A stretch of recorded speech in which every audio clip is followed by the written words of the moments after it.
ದೇವರ ಪರಿಶುದ್ಧ ನಾಮಕ್ಕೆ ಸ್ತೋತ್ರವಾಗಲಿ. ಈ ದಿನದ ದೇವರ ವಾಕ್ಯ ರೋಮಾಪುರದವರಿಗೆ ಬರೆದ ಪತ್ರಿಕೆ 5ನೇ ಅಧ್ಯಾಯ 8ನೇ ವಾಕ್ಯ.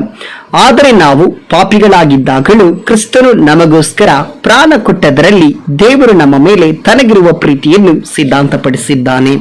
ಹೌದು ಪ್ರಿಯ ದೇವರ ಮಕ್ಕಳೇ, ಇವತ್ತಿನ ದೇವರ ವಾಕ್ಯದಲ್ಲಿ ನಾವು ಗಮನಿಸುತ್ತಿದ್ದೇವೆ. ಇಲ್ಲಿ ದೇವರ ವಾಕ್ಯವು ಸ್ಪಷ್ಟವಾಗಿ ಬರೆಯಲ್ಪಟ್ಟಿದೆ. ಆದರೆ ನಾವು ಪಾಪಿಗಳಾಗಿದ್ದಾಗಲೂ ಕ್ರಿಸ್ತನು ನಮಗೋಸ್ಕರ ಪ್ರಾಣ ಕೊಟ್ಟದ್ರಲ್ಲಿ ದೇವರು ನಮ್ಮ ಮೇಲೆ ತನಗಿರುವ ಪ್ರೀತಿಯನ್ನು ಸಿದ್ಧಾಂತಪಡಿಸಿದ್ದಾನೆ ಎಂಬುದಾಗಿ. ಪ್ರಿಯರೇ, ನಾವು ಸಾಮಾನ್ಯವಾಗಿ ಗಮನಿಸುತ್ತೇವೆ, ಈ ಲೋಕದಲ್ಲಿರುವ ಮನುಷ್ಯರು ನಮ್ಮನ್ನ ಪ್ರೀತಿಸುತ್ತಾರೆ. ನಮ್ಮ ಹತ್ರ ಅಂದ ಚಂದವಿದ್ದರೆ ನಮ್ಮನ್ನ ಪ್ರೀತಿಸುವವರು ಕೆಲವರಿದ್ದಾರೆ. ನಮ್ಮ ಹತ್ರ ಹಣಕಾಸಿರುವಾಗ ಪ್ರೀತಿಸುವವರು ಕೆಲವರಿದ್ದಾರೆ. ನಮ್ಮ ಹತ್ರ ಒಳ್ಳೆ ಗುಣಗಳಿರುವಾಗ ಪ್ರೀತಿಸುವವರು ಇದ್ದಾರೆ. ನಮ್ಮ ಹತ್ರ ಒಳ್ಳೆ ನಡತೆಗಳಿರುವುದಾದ್ರೆ ನಮ್ಮನ್ನ ಪ್ರೀತಿಸುವವರು ಅನೇಕರಿದ್ದಾರೆ. ಅದೇ ರೀತಿಯಲ್ಲಿ ನಮ್ಮ ಹತ್ರ ಆಸ್ತಿ, ಅಂತಸ್ತು, ಹಣಕಾಸುಗಳು, ಒಳ್ಳೆಯ ಸ್ಟೇಟಸ್ ಇರುವಾಗ ನಮ್ಮನ್ನ ಅನೇಕರು ಪ್ರೀತಿಸುತ್ತಾರೆ. ಅಥವಾ ಈ ಲೋಕದಲ್ಲಿ ಒಂದು ಒಳ್ಳೆ ಅಧಿಕಾರವಿದ್ದರೆ ನಮ್ಮನ್ನ ಅನೇಕರು ಪ್ರೀತಿಸುತ್ತಾರೆ. ಈ ಲೋಕದಲ್ಲಿರುವ ಮನುಷ್ಯರಷ್ಟೇ ನಮ್ಮನ್ನ ಪ್ರೀತಿಸುವುದಕ್ಕೆ ಏನಾದ್ರೂ ಒಂದು ಎದುರು ನೋಡುತ್ತಾರೆ. ಒಂದು ದುಡ್ಡನ್ನಾದ್ರೂ ಎದುರು ನೋಡ್ತಾರೆ, ಅಥವಾ ಏನೋ ಒಂದು ನಮ್ಮ ಹತ್ರ ಇದ್ರೆ ಮಾತ್ರವೇ ಅವರು ಪ್ರೀತಿಸ್ಲಿಕ್ಕೆ ಸಾಧ್ಯ. ಆದರೆ ನಮ್ಮನ್ನ ಪ್ರೀತಿಸಿದ ದೇವರು ಯೇಸು ಕ್ರಿಸ್ತನು ನಮ್ಮ ಹತ್ರ ಯಾವುದನ್ನು ಎದುರು ನೋಡುವುದಿಲ್ಲ. ಹಣಕಾಸಾಗಲಿ, ನಮ್ಮ ಹತ್ರ ಇರುವ ಆಸ್ತಿ ಅಂತಸ್ತಾಗಲಿ, ನಮ್ಮ ಹತ್ರ ಇರುವ ಅಂದ ಚಂದವಾಗಲಿ ಯಾವುದು ಆತನಿಗೆ ಬೇಕಾಗಿಲ್ಲ. ಆದರೆ ನಾವು ಪಾಪಿಗಳೆಂದೇಳಿ ಒಪ್ಪಿಕೊಳ್ಳುವಾಗ ಆತನು ನಮ್ಮನ್ನ ಪ್ರೀತಿಸ್ತಾನೆ. ಯಾಕಂದ್ರೆ ದೇವರು ಪಾಪಿಗಳನ್ನ ಹುಡುಕಿ ಈ ಲೋಕಕ್ಕೆ ಬಂದನು. ಪಾಪಿಗಳನ್ನ ರಕ್ಷಿಸುವುದಕ್ಕಾಗಿ ಈ ಲೋಕಕ್ಕೆ ಬಂದನು.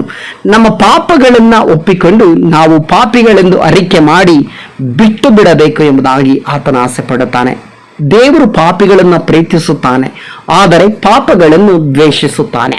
ಪ್ರಿಯ ದೇವರ ಮಕ್ಕಳೇ, ನಾನು ನಿಮ್ಮೊಟ್ಟಿಗೆ ಹೇಳ್ತಾ ಇದ್ದಾನೆ, ಆದರೆ ನಾವು ಪಾಪಿಗಳಾಗಿದ್ದಾಗಲೂ ಕ್ರಿಸ್ತನು ನಮಗೋಸ್ಕರ ಪ್ರಾಣ ಕೊಟ್ಟದರಲ್ಲಿ ದೇವರು ನಮ್ಮ ಮೇಲೆ ತನಗಿರುವ ಪ್ರೀತಿಯನ್ನು ಸಿದ್ಧಾಂತಪಡಿಸಿದನು ಎಂಬ ವಾಕ್ಯದ ಮುಖಾಂತರ ಇವತ್ತು ನಿಮ್ಮೊಟ್ಟಿಗೆ ನಾನು ಮಾತನಾಡ್ತಾ ಇದ್ದೇನೆ. ನೋಡ್ರಿ, ನಾವು ಪಾಪಿಗಳಾಗಿದ್ವಿ. ಎಷ್ಟೋ ರೀತಿಯಾದ ಪಾಪಗಳನ್ನ ನಾವು ಮಾಡಿದ್ದೀವಿ. ದೇವರಿಗೆ ವಿರುದ್ಧವಾಗಿ ನಡೆದುಕೊಂಡಿದ್ದೇವೆ, ದೇವರ ವಾಕ್ಯಕ್ಕೆ ವಿರುದ್ಧವಾಗಿ ನಡೆದುಕೊಂಡಿದ್ದೇವೆ, ದೈವಿಕ ದ್ರೋಹಗಳನ್ನ ಮಾಡಿದ್ದೇವೆ. ಅನೇಕ ವಿಧವಾದ ಪಾಪಗಳಲ್ಲಿ, ಲೋಕದ ಆಸೆಗಳಲ್ಲಿ, ಕಣ್ಣಿನ ಆಸೆಗಳ ನಿಮಿತ್ತವಾಗಿ, ನಮ್ಮ ಬದುಕು ಬಾಳಿನ ಡಂಬಗಳ ನಿಮಿತ್ತವಾಗಿ, ನಮ್ಮ ದೇಹದ ಬಲಹೀನತೆಗಳ ನಿಮಿತ್ತವಾಗಿ, ನಮ್ಮ ಮನಸ್ಸಿಗೆ ಬಂದ ಹಾಗೆ ನಾವು ನಡ್ಕೊಂಡಿದ್ದೇವೆ. ಆದರೂ ಕೂಡ ನಾವು ಪಾಪಿಗಳಾಗಿದ್ರೂ ಕೂಡ ದೇವರು ನಮಗೋಸ್ಕರ ಆತನು ಶಿಲುಬೆಯಲ್ಲಿ ತನ್ನ ಮರಣವನ್ನ ಸಹಿಸಿಕೊಂಡನು. ನೋಡ್ರಿ, ಆತನಿಗೆ ಯಾವುದೇ ಒಂದು ಶಿಕ್ಷೆ ಈ ಲೋಕದಲ್ಲಿ ಕೊಡಬಹುದಾಗಿತ್ತು, ಆತನಿಗೆ ಬೇರೆ ಯಾವುದಾದ್ರೂ ಶಿಕ್ಷೆಯನ್ನು ಕೊಡಬಹುದಾಗಿತ್ತು. ಆದ್ರೆ ಶಿಲುಬೆಯ ಮರಣವನ್ನ ಈ ಲೋಕದಲ್ಲಿ ಆತನಿಗೆ ವಿಧಿಸಲಾಯಿತು. ಯಾಕೆ ಅಂದ್ರೆ ನಾನು ನೀನು ಮಾಡಿದ ಪಾಪವನ್ನ ಆತನು ಒತ್ತುಕೊಂಡನು. ಆತನು ನಮ್ಮ ಮೇಲಿರುವ ಪ್ರೀತಿಯನ್ನ ಈ ರೀತಿಯಲ್ಲಿ ವ್ಯಕ್ತಪಡಿಸಿದನು. ಒಬ್ಬ ಸ್ನೇಹಿತನು ತನ್ನ ಸ್ನೇಹಿತನಿಗೋಸ್ಕರ ಪ್ರಾಣ ಕೊಡುವುದಕ್ಕೆ ಮುಂದುಗಡೆ ಬರುತ್ತಾನ? ಖಂಡಿತವಾಗಿ ಬರೋದಿಲ್ಲ. ಆದರೆ ದೇವರು ನನಗೋಸ್ಕರ ನಿನಗೋಸ್ಕರ ಪ್ರಾಣ ಕೊಡುವುದಕ್ಕಾಗಿ ಆತನು ಬಂದ. ನೋಡ್ರಿ, ಅದಕ್ಕೆ ದೇವ್ರ ವಾಕ್ಯದಲ್ಲಿ ನಾವು ನೋಡ್ತೇವೆ, ಆದರೆ ನಾವು ಪಾಪಿಗಳಾಗಿದ್ದಲ್ಲ ಕ್ರಿಸ್ತರು ನಮಗೋಸ್ಕರ ಪ್ರಾಣ ಕೊಟ್ಟದ್ರಲ್ಲಿ ದೇವರು ನಮ್ಮ ಮೇಲೆ ತನಗಿರುವ ಪ್ರೀತಿಯನ್ನು, ಅಂದ್ರೆ ದೇವರು ನಮ್ಮ ಮೇಲೆ ಒಂದು ಪ್ರೀತಿಯನ್ನು ಇಟ್ಟಿದ್ದಾನಲ್ಲ, ಆ ಪ್ರೀತಿಯನ್ನು ವ್ಯಕ್ತಪಡಿಸುವುದಕ್ಕಾಗಿ ಆತನು ಮರಣವನ್ನು ಆತನು ಏನ್ ಮಾಡಿಕೊಂಡು ಅಂಗೀಕಾರ ಮಾಡಿಕೊಂಡು ಪ್ರಿಯರೇ, ಆತನ ಮರಣವನ್ನು ಕೂಡ ಸಹಜವಾಗಿ ತೆಗೆದುಕೊಂಡು. ಈ ಲೋಕದಲ್ಲಿ ಯಾವುದೇ ವ್ಯಕ್ತಿಗಳು ನಮಗೋಸ್ಕರ ಸಾಯಲ್ಲ. ಯಾವುದೇ ವ್ಯಕ್ತಿಗಳು ನಾನು ನಿಮಗೋಸ್ಕರ ಸಾಯ್ತೀನಿ ಅಂತೇಳಿ ಬರೀ ಮಾತಲ್ಲಿ ಹೇಳ್ಬೋದು, ನೀವಿಲ್ಲ ಅಂದ್ರೆ ಸತ್ತೋಗ್ತೇನೆ, ನೀನಿಲ್ಲ ಅಂದ್ರೆ ಜೀವಿಸ್ಲಿಕ್ಕೆ ಆಗೋದಿಲ್ಲ, ನಾನು ನಿನ್ನ ತುಂಬಾ ಪ್ರೀತಿಸ್ತಾ ಇದ್ದೇನೆ, ನೀನನ್ನು ಬಿಟ್ಟು ಬದುಕೋಕ್ ಆಗೋದಿಲ್ಲ, ನೀನಿಲ್ಲವಾದ್ರೆ ನಾನು ಜೀವಿಸ್ಲಿಕ್ಕೆ ಆಗೋದಿಲ್ಲ ಎಂಬುದಾಗಿ ಅನೇಕ ರೀತಿಯ ಮಾತುಗಳನ್ನ ಈ ಲೋಕದಲ್ಲಿ ಮಾತನಾಡಬಹುದು. ಆದ್ರೆ ನಿಜವಾಗಿ ಅದನ್ನು ಕಾರ್ಯರೂಪದಲ್ಲಿ ಮಾಡಿದಾತನು ಯೇಸು ಕ್ರಿಸ್ತನು ಮಾತ್ರವೇ. ಯಾಕೆಂದ್ರೆ ನಾನು ಇದನ್ನು ಹೇಳ್ತಾ ಇದ್ದಾನೆ, ನನಗೋಸ್ಕರ ನಿನಗೋಸ್ಕರ ಪರಲೋಕದಿಂದ ಆತನು ಭೂಲೋಕಕ್ಕೆ ಇಳಿದು ಬಂದು ತನ್ನ ಪ್ರಾಣವನ್ನೇ ಶಿಲುಬೆಯ ಮೇಲೆ ಕೊಟ್ಟು ನನಗೋಸ್ಕರ ನಿನಗೋಸ್ಕರ ತನ್ನ ಪ್ರಾಣವನ್ನೇ ಅರ್ಪಿಸಿದ ಶಿಲುಬೆಯ ಪ್ರೀತಿ, ಆ ಕಲ್ವಾರಿಯ ಪ್ರೀತಿ ನಿಷ್ಕಲಮವಾದ ಪ್ರೀತಿ. ಅದಕ್ಕೆ ಆತನು ಹೇಳಿದ, ನಾನು ನಿಮ್ಮನ್ನ ಪ್ರೀತಿಸಿರುವುದು ಶಾಶ್ವತ ಪ್ರೇಮದಿಂದಲೇ, ಮಮತೆಯಿಂದ ಸೆಳೆದುಕೊಂಡು ಎಂಬುದಾಗಿ ಯೆರೆಮೀಯನ ಗ್ರಂಥದಲ್ಲಿ ನಾವು ನೋಡುತ್ತೇವೆ. ಪ್ರಿಯ ದೇವರ ಮಕ್ಕಳೇ, 31ನೇ ಅಧ್ಯಾಯದಲ್ಲಿ 3ನೇ ವಾಕ್ಯದಲ್ಲಿ ನಾವು ನೋಡಿದೆ. ಯೆರೆಮೀಯ 31:3ನೇ ವಾಕ್ಯದಲ್ಲಿ ನಾವು ಗಮನಿಸ್ತೇವೆ, ನಾನು ನಿಮ್ಮನ್ನು ಪ್ರೀತಿಸಿರುವುದು ಶಾಶ್ವತ ಪ್ರೇಮದಿಂದಲೇ ಎಂಬುದಾಗಿ. ಹೌದು, ದೇವರು ನಮ್ಮನ್ನು ಪ್ರೀತಿಸಿರುವುದು ಶಾಶ್ವತವಾದ ಪ್ರೇಮದಿಂದ. ನಾವು ದೇವರನ್ನ ಯಾವ ರೀತಿ ಪ್ರೀತಿಸ್ತಾ ಇದ್ದೀವಿ ನೋಡ್ರಿ. ನಮಗೋಸ್ಕರ ಆತನ ಪ್ರಾಣ ಕೊಟ್ಟು ಆತನ ಪ್ರೀತಿಯನ್ನ ಸಿದ್ಧಾಂತಪಡಿಸಿದ್ದಾನೆ. ಆತನ ರಕ್ತದಿಂದ ನಾವು ನೀತಿವಂತರಾಗಿ ಆತನ ಮೂಲಕ ಬರುವ ಕೋಪಕ್ಕೆ ತಪ್ಪಿಸಿಕೊಳ್ಳುವ ಮತ್ತಷ್ಟು ನಿಶ್ಚಯವಾಗಿದ್ದೇವೆ. ಪ್ರಿಯ ದೇವರ ಮಕ್ಕಳೇ, ನಿಜವಾಗಿ ಹೇಳುತ್ತೇನೆ, ನಾವು ಆತನ ಮಕ್ಕಳಾಗಿದ್ದೇವೆ. ಆತನ ರಕ್ತದಿಂದ ತೊಳೆಯಲ್ಪಟ್ಟಿದ್ದೇವೆ.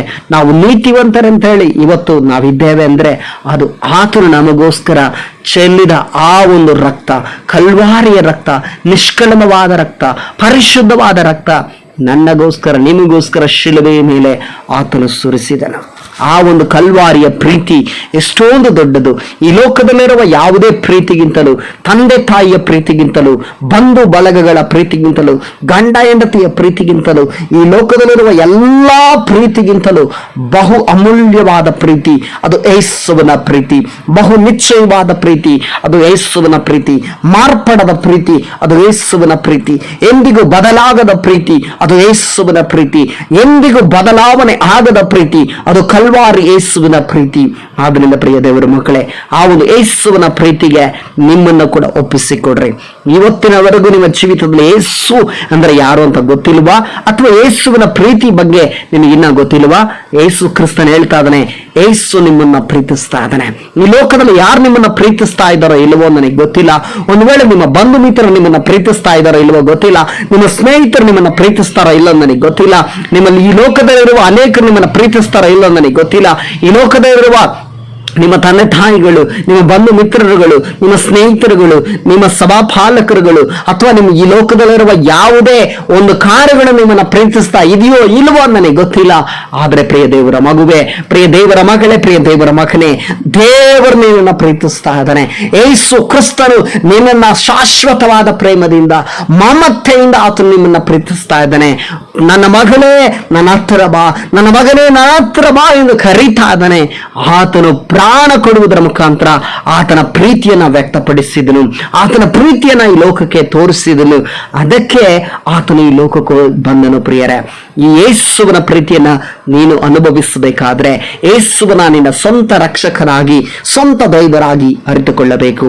ಈ ವಾಕ್ಯದ ಮುಖಾಂತರ ದೇವರು ನಿಮ್ಮನ್ನ ಆಶೀರ್ವಾದ ಮಾಡಲಿ. ಯೇಸು ಕ್ರಿಸ್ತನ ನಾಮದಲ್ಲಿ ಪ್ರಾರ್ಥಿಸೋಣ. ಸರ್ವಶಕ್ತನ ಮಹಾಪರಿಶುದ್ಧನ ತಂದೆಯಾದ ದೇವರೇ, ಈ ದಿನಕ್ಕಾಗಿ ಸ್ತೋತ್ರಪ್ಪ. ಇವತ್ತಿನ ದಿನದಲ್ಲಿ ಕರ್ತನೇ, ನಿನ್ನ ವಾಕ್ಯವನ್ನ ಕೇಳುತ್ತಿರುವ ನಿನ್ನ ಮಕ್ಕಳನ್ನು ಆಶೀರ್ವಾದ ಮಾಡ್ರಿ. ಹೌದು ಸ್ವಾಮಿ, ನಿನ್ನ ವಾಕ್ಯದ ಮುಖಾಂತರ ನಾವು ಪಾಪಿಗಳಾಗಿದ್ದಾಗಲೂ ಕ್ರಿಸ್ತರು ನಮಗೋಸ್ಕರ ಪ್ರಾಣ ಕೊಟ್ಟದರಲ್ಲಿ ದೇವರು ನಮ್ಮ ಮೇಲೆ ತನಗಿಟ್ಟಿರುವ ಪ್ರೀತಿಯನ್ನು ಸಿದ್ಧಾಂತ ಪಡಿಸಿದ್ದಾನೆ ಎಂಬ ವಾಕ್ಯದ ಮುಖಾಂತರ ನಮ್ಮೊಟ್ಟಿಗೂ ವಾಕ್ಯವನ್ನು ಕೇಳಿದ ಪ್ರತಿಯೊಬ್ಬೊಬ್ಬರೊಟ್ಟಿಗೆ ನೀನು ಮಾತನಾಡದ ದೈವಿಕ ಕೃಪೆಗಾಗಿ ಸ್ತೋತ್ರ ಸಲ್ಲಿಸ್ತೇನೆ ಅಪ್ಪ. ಈ ಲೋಕದಲ್ಲಿರುವ ಎಲ್ಲಾ ಪ್ರೀತಿಗಿಂತಲೂ ನಿನ್ನ ಪ್ರೀತಿ ಅಮೂಲ್ಯವಾದದು. ಯೇಸುವಿನ ಪ್ರೀತಿ ಅಮೂಲ್ಯವಾದದು. ಯೇಸುವಿನ ಪ್ರೀತಿ ಬದಲಾಗದು. ಯೇಸುವಿನ ಪ್ರೀತಿ ಯಾವತ್ತಿಗೂ ಇದ್ದ ಹಾಗೆ ಇರುವುದೆಂಬುದಾಗಿ ಸ್ವಾಮಿ ಸ್ಪಷ್ಟವಾಗಿ ನೇರವಾಗಿ ನಮ್ಮೊಟ್ಟಿಗೆ ಮಾತನಾಡದ ದೈವಿಕ ಕೃಪೆಗಾಗಿ ಸ್ತೋತ್ರ ಮಹಿಮೆಗಳನ್ನು ಸಲ್ಲಿಸುತ್ತಾ ಯೇಸು ಕ್ರಿಸ್ತನ ನಾಮದಲ್ಲಿ ಪ್ರಾರ್ಥಿಸ್ತವ ತಂದೆಯಾದ ದೇವರೇ. Amen, amen, amen. ದೇವರು ನಿಮ್ಮನ್ನು ಆಶೀರ್ವದಿಸಲಿ.